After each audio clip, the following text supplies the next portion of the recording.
Hoy nos toca la clase 5 de la cátedra en la UNAM del exilio español. Yo soy más bien parte del exilio latinoamericano, pero al fin también he vivido la experiencia también estética del exilio, porque el exilio es pasar también de alguna manera de un mundo con su belleza particular cultural a otro mundo. Pero al comparar dos, se amplía la comprensión, en mi caso, de la belleza latinoamericana, no solo mexicana o de algún país del sur, sino de América Latina como una cultura con gran personalidad estética. Hoy quiero tocar de nuevo, como en una espiral, otros aspectos de lo ya tocado y que volveremos de la obra de arte. Y como es obra, es ars, es artística.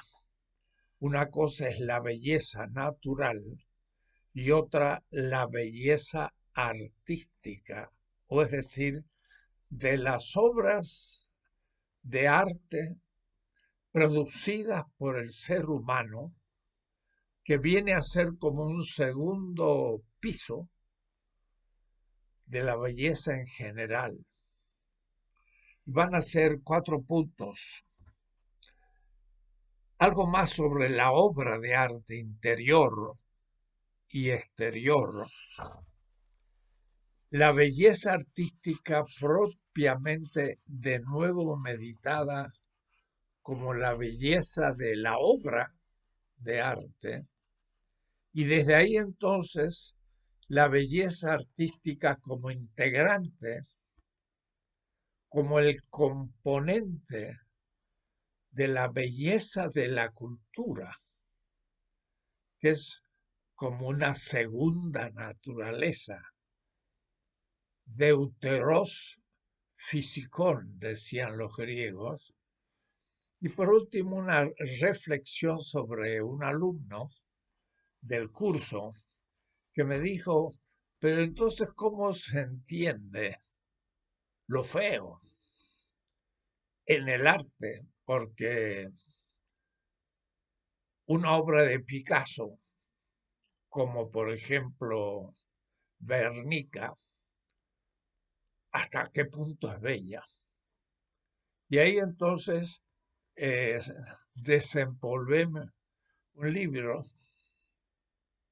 de Karl Rosenkrantz, Ästhetik der Essiglen, Esslichen, la esteta de lo feo, estética. Vamos a ver un poco en qué sentido lo feo puede también representar, cuando es hecha por un artista, parte de lo que se denominaría la estética. Empecemos por el primer punto sobre lo interior y lo exterior. La obra de arte pareciera es algo como externo, es la exteriorización, poner fuera, entäußerung, dicen los alemanes, poner fuera algo. Es también objetivación, hacer un objeto de algo que ha nacido en el interior y se pone fuera. Claro que ¿De qué se trata ese interior? Diríamos, para no ser dualistas, de aquello que se encuentra de la piel para adentro. Si un dedo mío toca al otro y yo digo, quiero tocar el dedo de mi mano izquierda, siento la piel del dedo de la mano izquierda y el que lo siente es el dedo derecho. De tal manera que mi subjetividad está concentrada en el dedo derecho que toca una cosa. Y esa cosa es mi dedo izquierdo, que siente que es tocado, mientras que el otro siente que está tocando. Pero yo puedo invertir y decir con mi dedo izquierdo, voy a tocar el dedo pulgar derecho y ahora el derecho es el que he sentido y el dedo pulgar de mi mano izquierda es el que siente. O es decir, lo interior sería de la piel para adentro, pero lo que acontece es que ese exterior tampoco es tan exterior que, que sea, porque yo soy un ser en el mundo, si sigo la nomenclatura de Heidegger. Yo estoy ahora en mi escritorio, todos los libros y la mesa y todo lo que me rodea es parte de mi mundo. Mundo como una totalidad de la experiencia. Los libros que están son parte de ese mundo, pero el mundo es la totalidad de lo que denominan una biblioteca donde estoy. Entonces, un lápiz que se encuentra en mi escritorio está en el interior de la totalidad de mi mundo. He dicho en el interior. Entonces, ¿qué pasa? Yo soy mi mundo en el que el lápiz es un interior a él. ¿Qué significa poner fuera lo que estaba dentro si el fuera es mi mundo? Es relativamente fuera. En realidad, la obra de arte es parte componente de mi subjetividad, que vive un mundo y el mundo es el contexto de esa subjetividad. O es decir, es una subjetividad que ha comprendido parte del cosmos, la totalidad de la realidad, y la ha hecho la interioridad de mi cultura.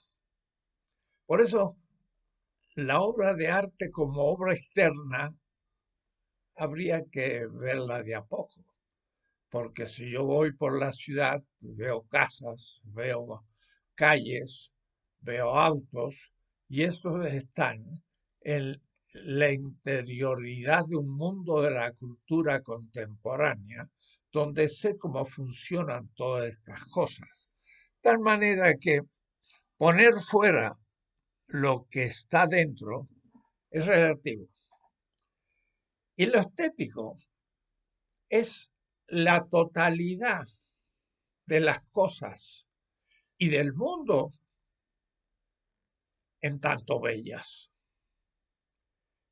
Y todas las cosas componentes de mi mundo son bellas o son feas, porque todas ellas las descubro en su realidad, como siendo la fuente de mi vida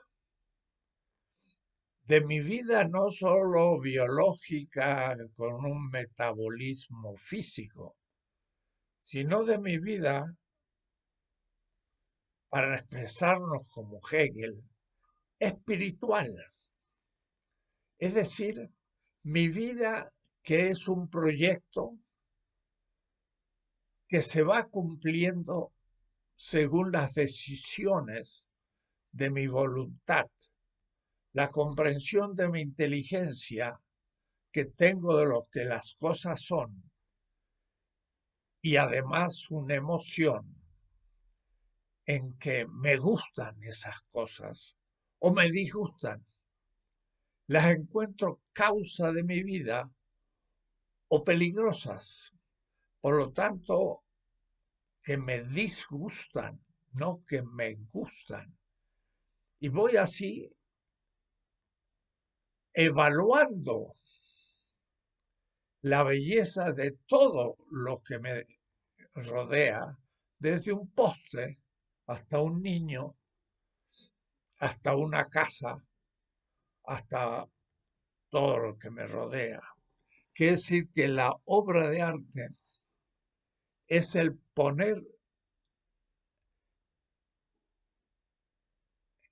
lo físico transformado en un objeto de mi mundo, producto de un acto creativo.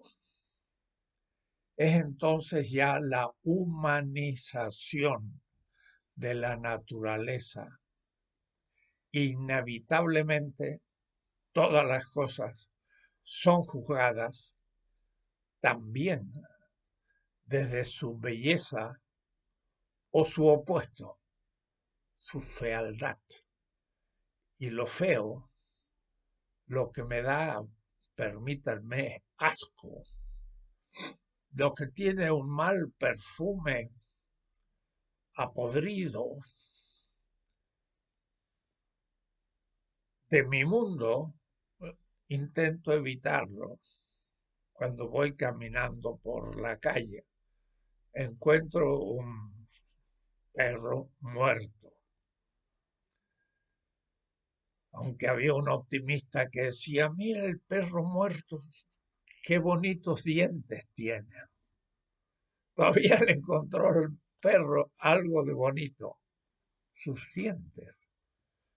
Quiere decir que esos dientes eran captados y descubiertos como algo que estaba a la fuente de la conservación de la vida.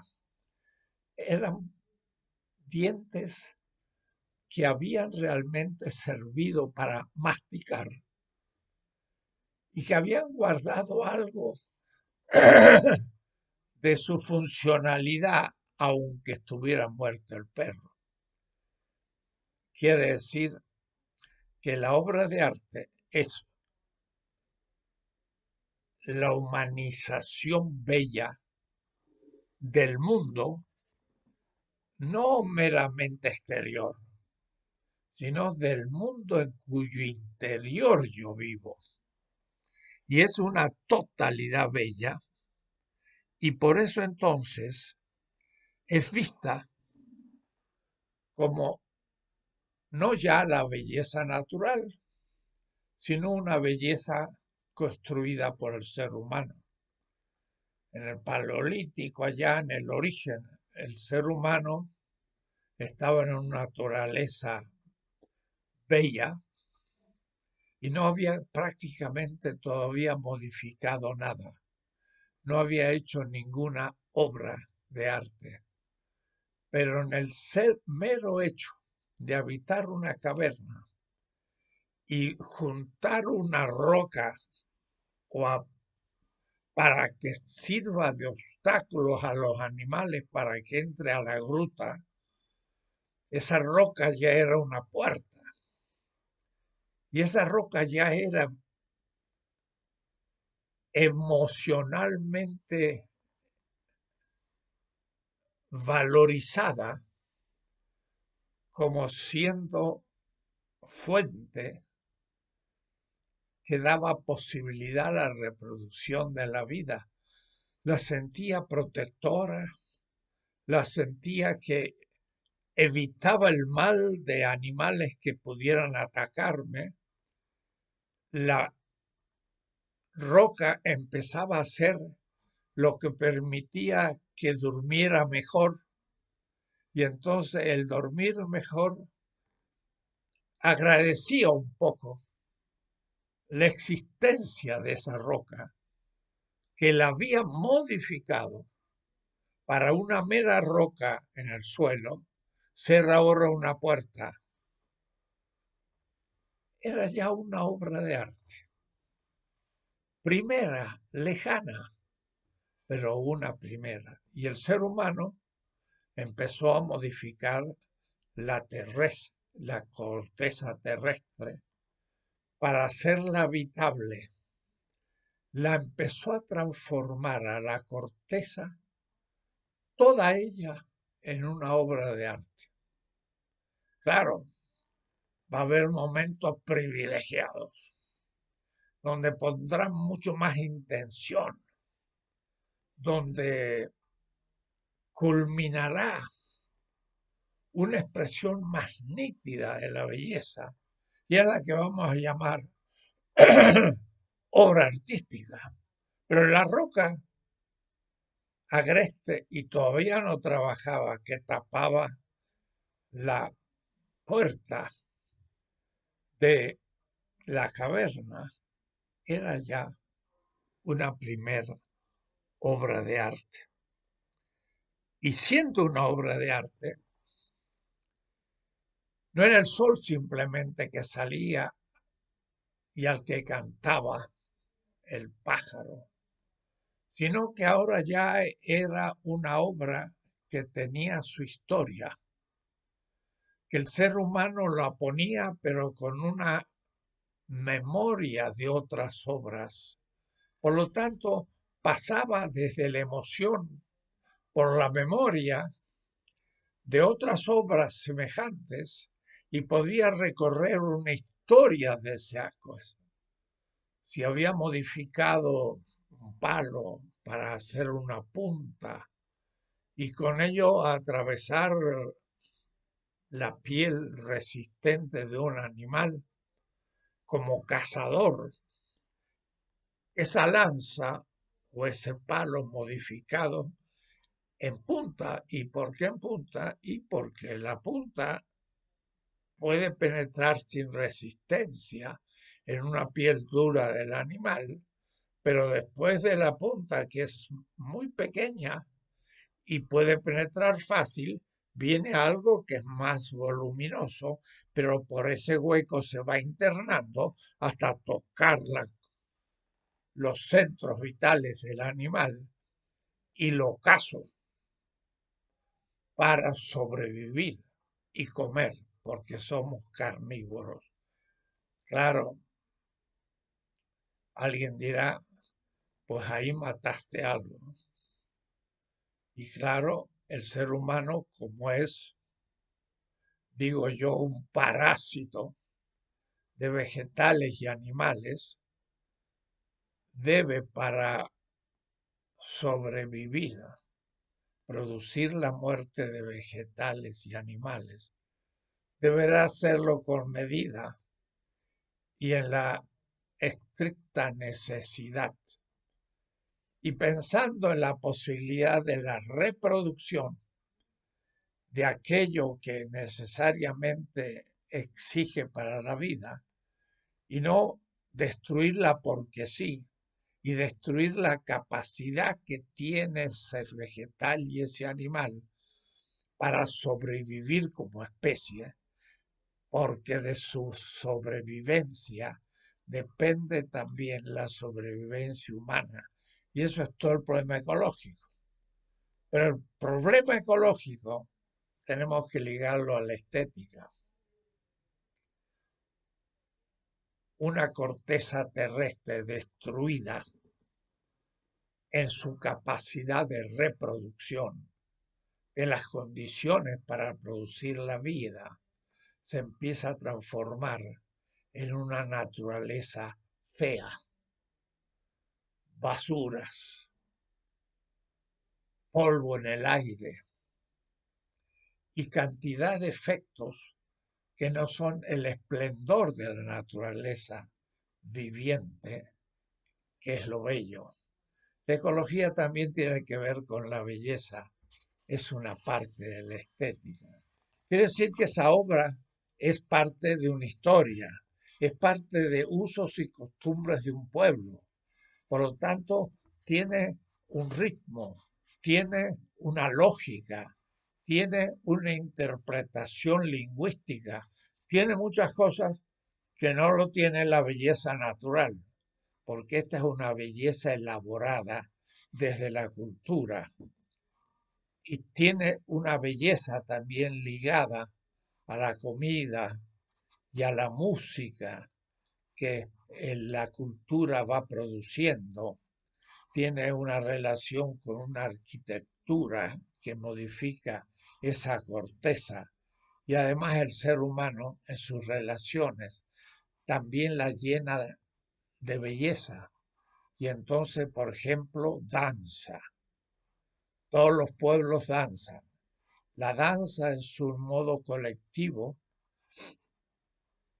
de manifestar el esplendor de la vida y se hace según ciertas costumbres, con ciertos vestidos, y se llega hasta el baile, y al baile actual, urbano, un tango es también parte de una obra de arte que es una danza ciudadana, cotidiana, pero donde se celebra la relación de amistad de un varón y una mujer. Y entonces en tornos aleros se cumple un culto. Y eso es un baile. Es decir, que hasta eso es una obra de arte. El mundo entonces propiamente humano, decía Heidegger, la existencia humana es un ser en el mundo. Y ahora le agregaría, la existencia humana es un ser bellamente en el mundo. Eso no lo negó Heidegger, pero como no lo hizo como estética, pues no le agregó ese epíteto bellamente. Sin embargo, en su obra de Holzwege, Los senderos del bosque, sobre el origen de la obra de arte, muestra cómo la obra, una obrita, porque las obras se dan en conjunto sistemáticamente. Todos los momentos de una cultura son bellos, pero si toma una obra de arte y producida para que principalmente exprese la belleza, un cuadro, ese cuadro lo que hace es abrir un mundo.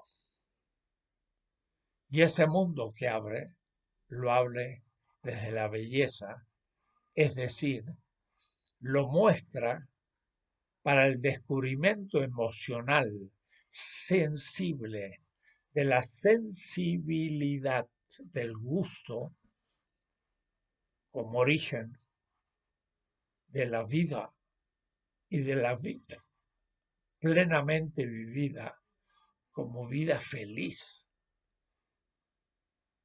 Ser en el mundo bellamente es inevitable. Lo hacemos sin darnos cuenta siempre y con respecto a todo objeto. Y por eso limpiamos las cosas, las ordenamos y ponemos en su lugar. Las pintamos cuando se despintan, las arreglamos cuando se desarreglan, porque queremos que estén presentables al juicio de evaluación de la realidad como la fuente posible de vida. No hay entonces del todo el interior y el exterior. El exterior es ya interior al mundo, bellamente vivido. Segundo punto que quería tratar hoy es el tema kantiano. Kant dice en la crítica del juicio, la estética no se ocupa en realidad de la producción cotidiana que se hace por dinero, sino que trata acerca de las obras de arte de los genios. Y también tiene un librito muy bien elaborado sobre lo bello y lo sublime. Casi me gustaría aplicar ese bello y sublime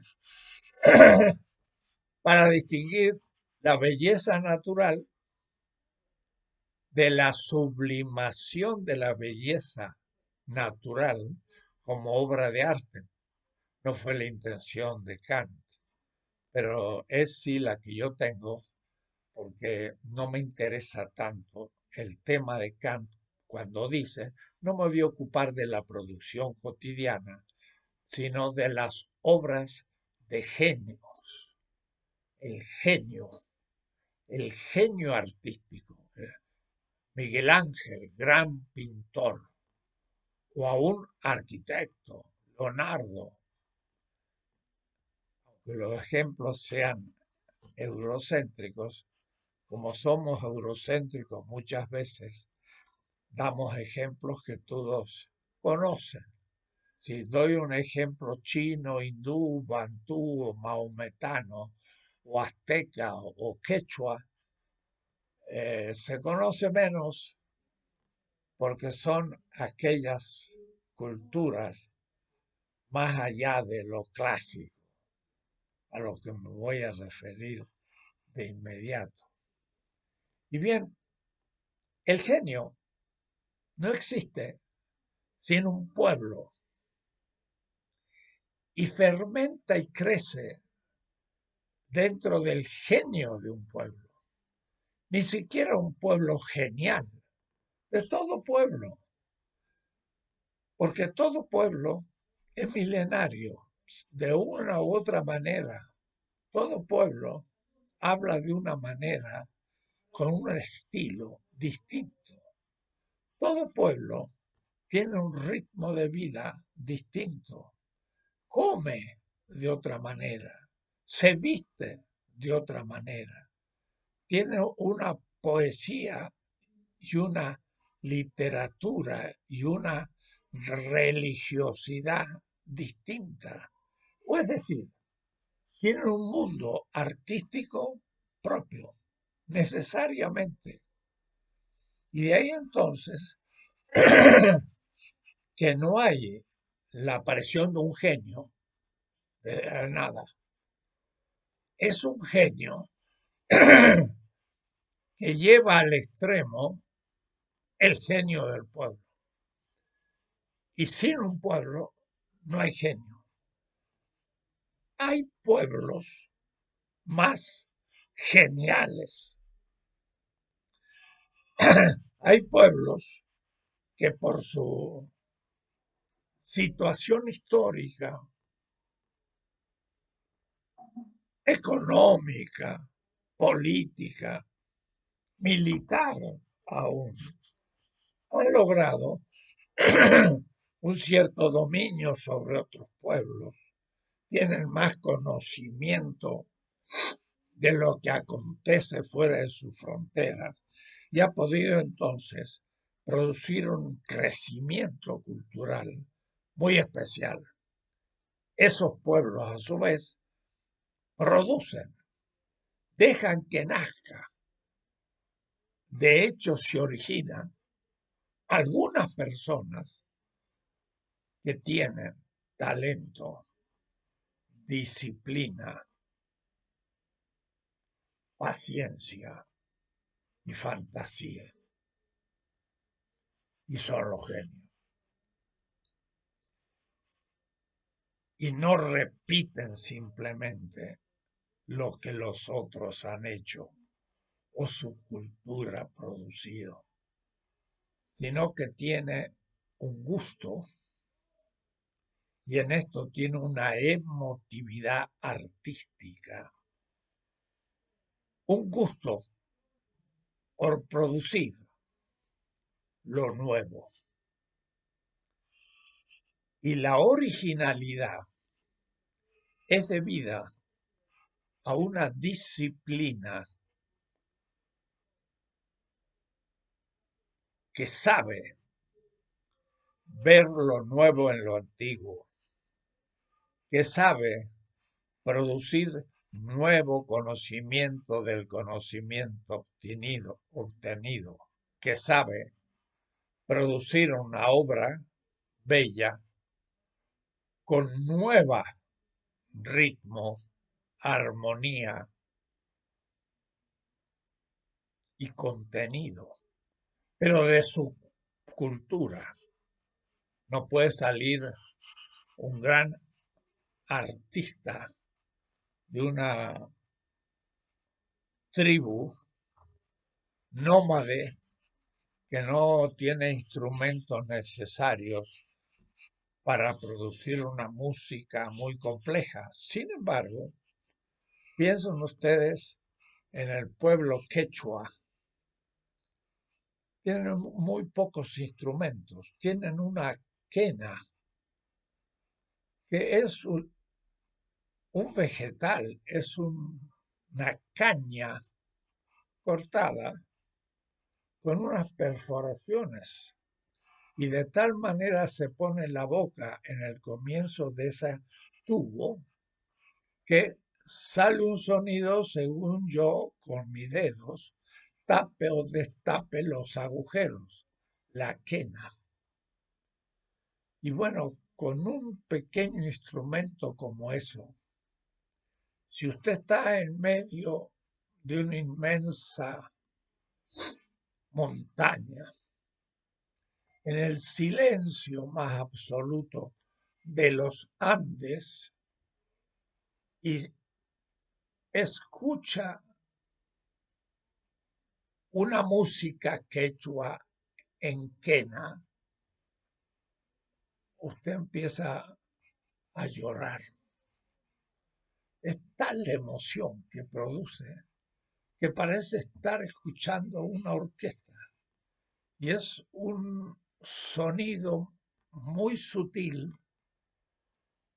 diría yo, muy silencioso, en medio del silencio abismal de los 5.000 o 6.000 metros de altura, con algunas llamas, un animal también muy paciente y silencioso, que produce una emoción musical impresionante.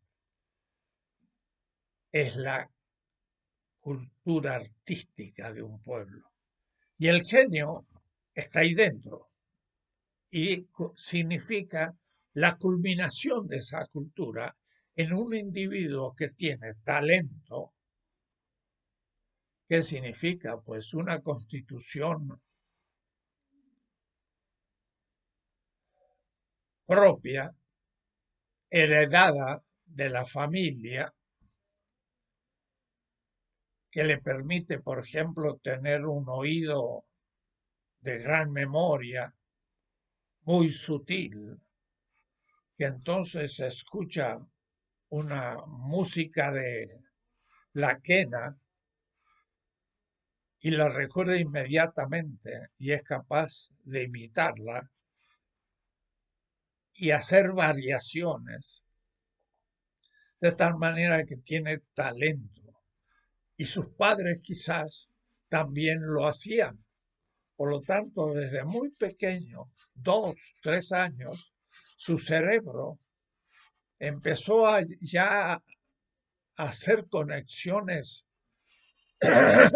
neuronales que le permitieron cada vez complificar más el mundo del sonido y de la música.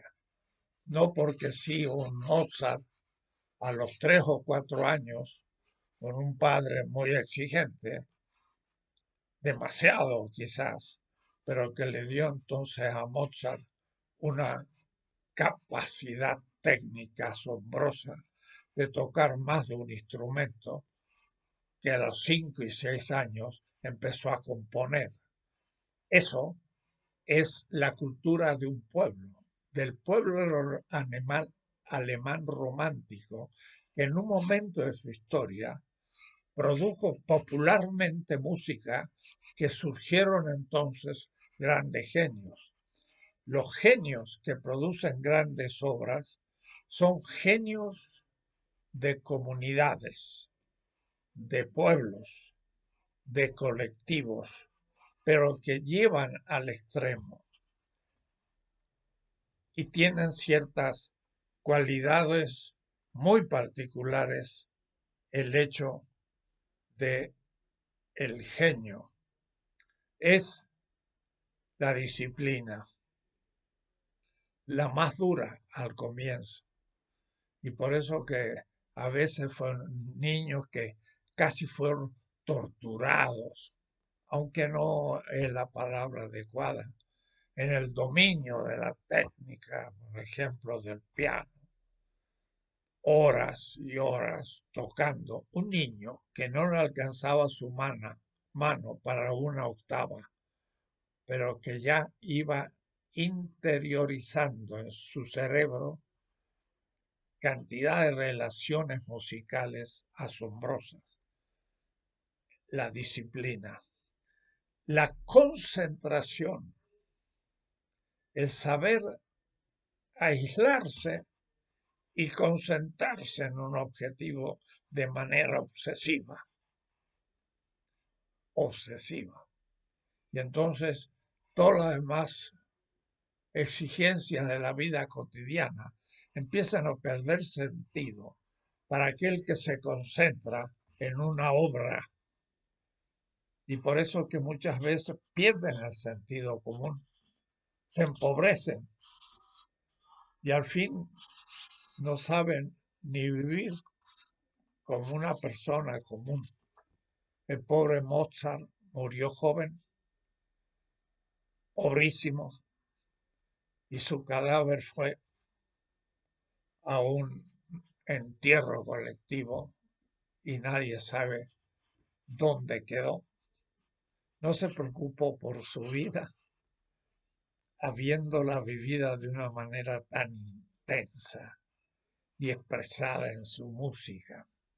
Quiere decir entonces que es necesario captar que la obra de arte es fruto de personas dotadas por herencia de talento, pero educadas disciplinadamente en la producción de las obras de arte, que en algunos casos son los genios, como en todas las profesiones. Pero esto supone otros componentes. Por ejemplo, supone la fantasía. La fantasía no es inteligencia, ni es voluntad, ni es emotividad. La fantasía es una facultad cerebral por la que el sujeto que posee fantasía es capaz de ver la realidad y su pasado, pero adelantarse al futuro, imaginando posibilidades. Es de nuevo el talento de vivir la existencia de objetos antes de que sean reales. Y vuelvo a poner el caso del arquitecto. El arquitecto tiene la idea de una casa posible,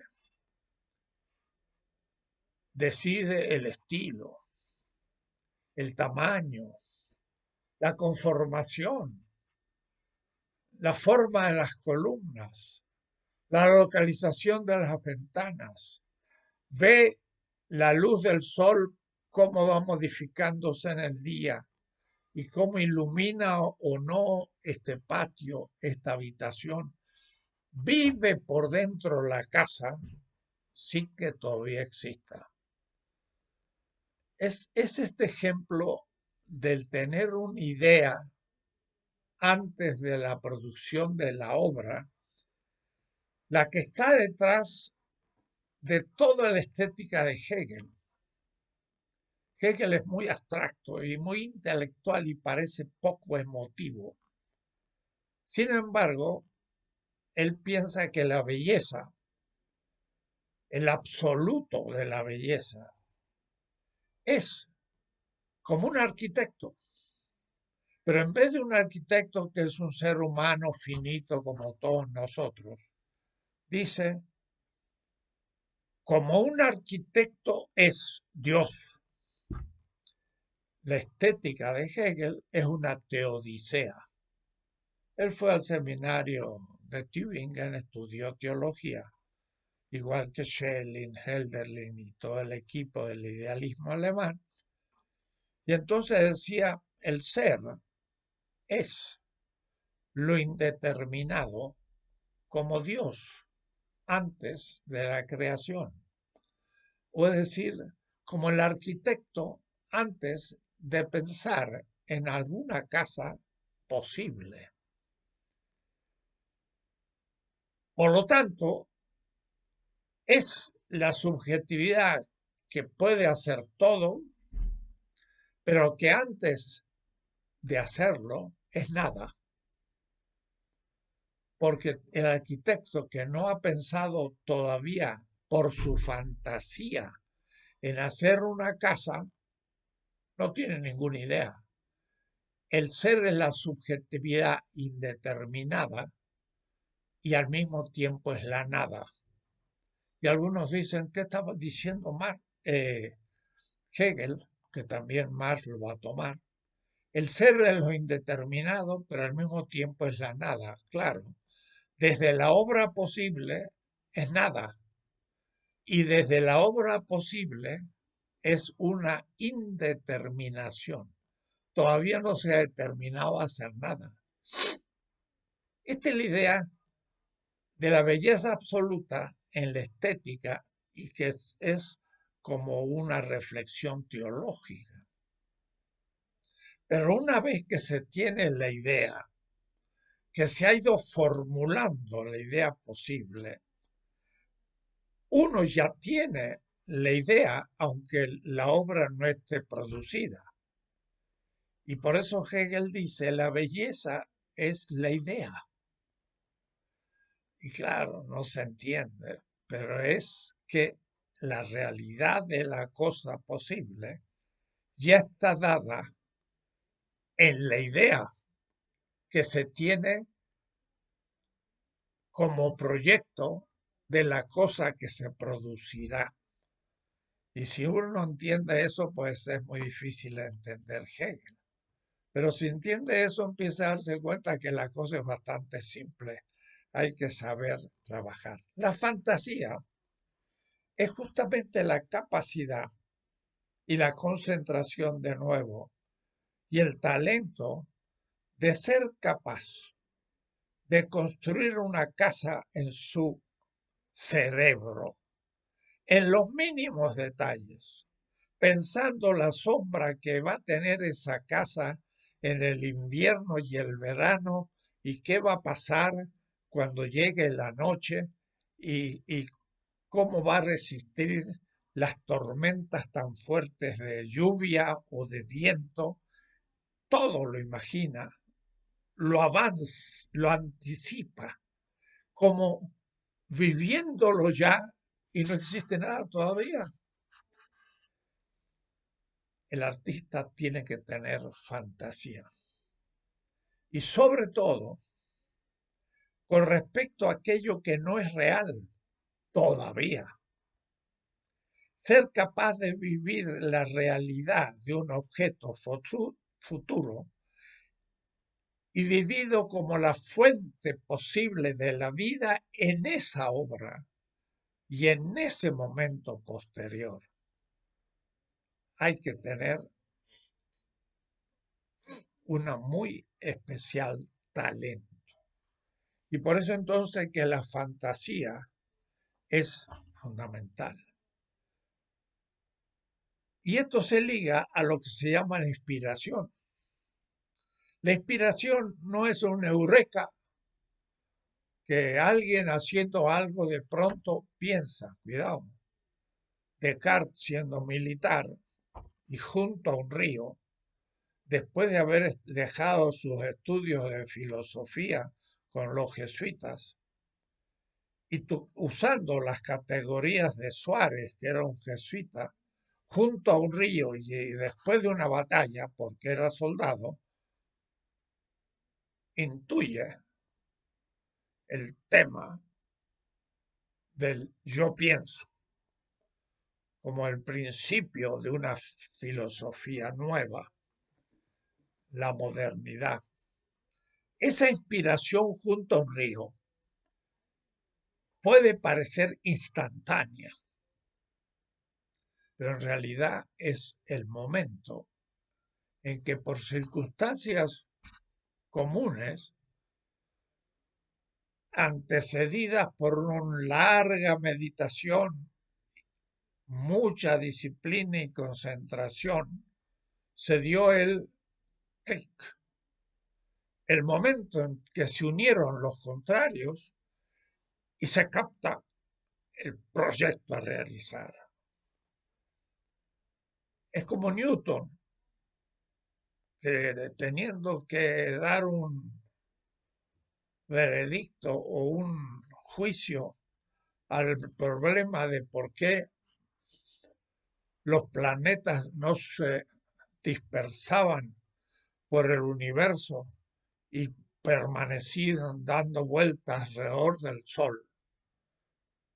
La humanidad ya lo había descubierto en el mundo chino y maometano, pero en Occidente nadie se le había ocurrido la idea. Y dice la tradición que viendo caer una manzana, una fruta del árbol, caer al suelo, lo cual es lo más cotidiano del mundo, entendió el tema de la atracción y se dio cuenta de que los planetas giraban en torno del Sol porque estaban a una cierta distancia y tenían un cierto peso y volumen que, habiendo sido disparados de otro sistema, se acercaron al Sol y empezaron a rotar y fueron atraídos por el Sol, pero por el impulso que tenían se mantuvieron distantes. Era una atracción y una dispersión. Y entonces Newton tuvo la intuición de por qué los planetas daban vuelta alrededor del Sol. Esta inspiración es la que tiene cualquier artista cuando escribe una música, cuando pinta un cuadro, cuando resuelve un problema arquitectónico, cuando propone una nueva danza, cuando inventa una nueva comida. La inspiración es fruto de la fantasía que, diríamos así, como dicen los en el inglés, gatillan en un momento, o es decir, como cuando yo aprieto el gatillo de un revólver y sale en ese momento una bala. Esa inspiración es la concentración de un largo paciencia sobre un tema que en un momento descubre algo nuevo. Claro, hay que tener mucha inteligencia, pero mucha emoción de permanecer en el tema hasta descubrirlo. La inspiración y la fantasía hacen entonces del artista el creador de algo que nadie se le había ocurrido antes. Y por eso, claro, pasa por el genio. Pero eso significa también que él no ha sido o ella solo un individuo que descubre algo. Es toda una generación que se va aproximando. Son muchos los que van descubriendo aspectos y por último, alguno o alguna da el último paso y pasa por ser el inventor, Einstein. Pero Einstein no era posible 20 años antes si la física no hubiera avanzado en esos años. Y si no hubiera sido Einstein, hubiera sido algún otro, algo después, pero al fin y al cabo fue también una obra colectiva. Y si me permiten, popular, porque es un pueblo el que lo produce. De ahí entonces que lo nuevo, genial, es sin embargo fruto de un momento comunitario, pero exige una como descentración crítica del artista. Descentración porque le aburre, si me permiten la palabra, repetir simplemente lo que los demás hacen. Era como la anécdota del inventor norteamericano Edison, que tenía una inteligencia práctica, técnica, excepcional, pero se ve que era muy inquieto y como niño en el colegio le aburría completamente lo que decían los maestros porque le parecía tan obvio que no veía por qué perder tanto tiempo. Y era un indisciplinado. Y entonces le escribieron a la madre una carta. Y la madre le dijo al niño Edison, los maestros dicen que ya no te pueden enseñar nada. Por lo tanto, no necesitas ir al colegio. Mejor, desean que no vayas, porque eres alguien que produce indisciplina. Y la madre le dijo, bueno, pues entonces vamos a hacer la escuela en la casa. Y la madre empezó a ser la maestra de su hijo, a incentivando ese espíritu de la fantasía crítico-creadora de ese niño. Y le llevó hasta el fin de su adolescencia y aprobó todos los exámenes libres fuera de la escuela. Y cuando terminó sus estudios, la madre le dijo, mira, yo en verdad recibí del colegio una carta que decía, este niño es tonto, no es capaz de captar nada, por lo tanto pedimos que lo retire de la escuela. Ella no le dijo eso a su hijo, sino que dijo, bueno, vamos a educarlo como él pueda. Y salió Edison, que patentó más inventos que ningún otro inventor en la historia.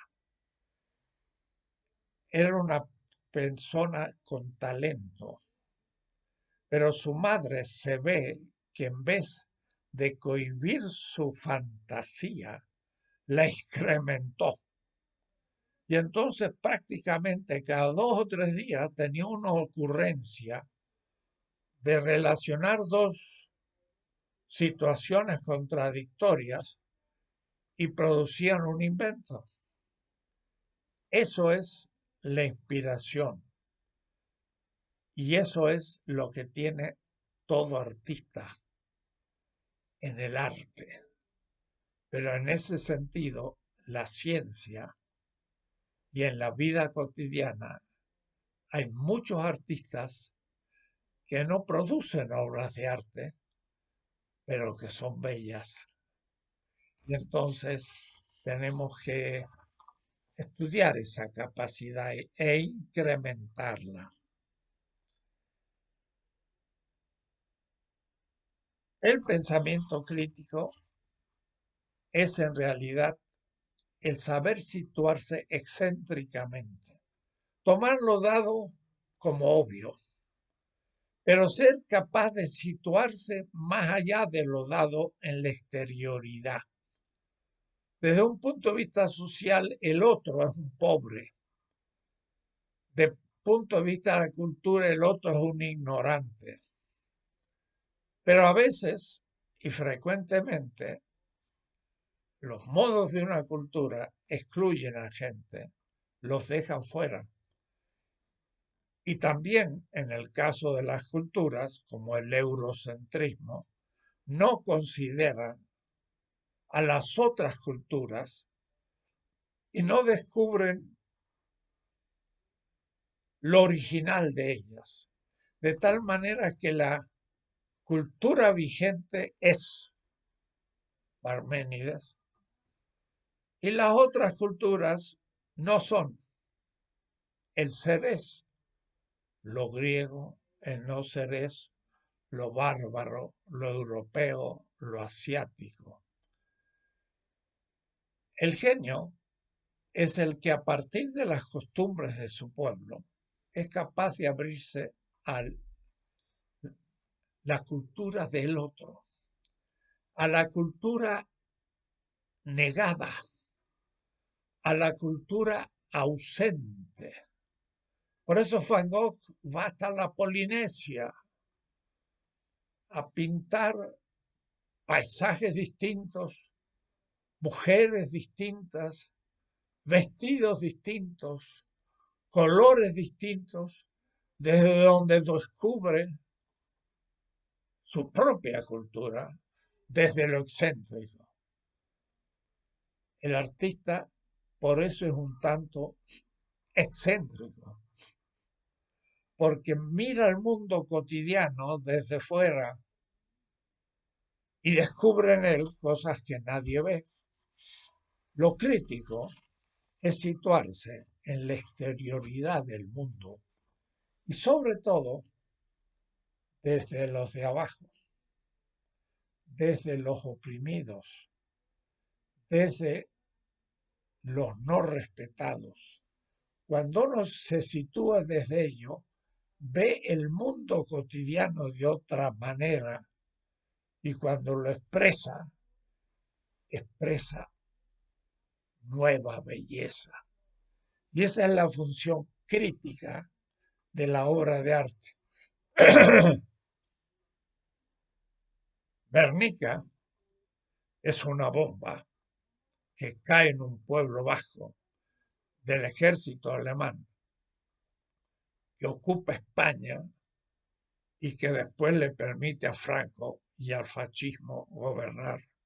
Picasso pinta el desastre con colores contrastados, distintos, con las figuras del caballo y todos los otros componentes deformados, pero por la bomba. La bomba es la muerte. Pero el cuadro es bello, porque el cuadro muestra la muerte y clama por la vida. Es como esa foto de un niño vietnamés, flaquito, que viene con sus manos horrorizadas de bombas de napalm a su espalda, con una boca gritando, ¡ah! Horrible. Es una foto primer premio. ¿Por qué? ¿Es lo feo? Sí. Es feo un niño tan delgado. Es feo una bomba. Es feo el horror de su rostro. Pero es un clamor por la vida. De tal manera que lo feo es la misma moneda de la belleza cuando es expresada bellamente. Porque la fealdad habla del peligro. Y el peligro supremo es la muerte.